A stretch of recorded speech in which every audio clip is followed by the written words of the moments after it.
ချက်လေးနဲ့ကချင်းဒီများကိုလုံကဲစွာတုံ့ပြန်ခြင်း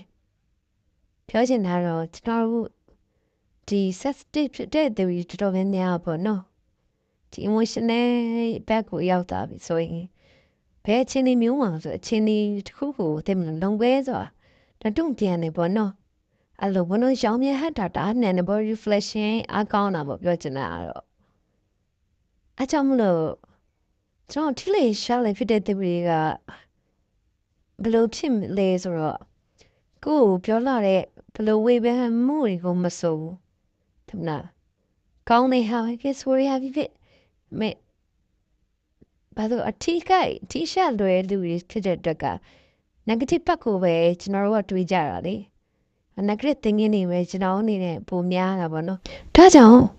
sensitive ဖြစ်တဲ့တော်တော်များများကထင်မြင်ယူဆထားတဲ့ဝေဘမှုတွေတော့မဟုတ်နေပဲချင်းတွေကိုပြင်းထန်စွာတွန့်ပြန်နိုင်တဲ့အစွမ်းနေရှိတယ်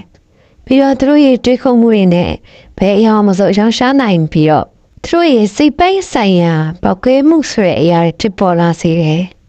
ဒါဟာသူတို့လည်းမသိလိုက်တဲ့အ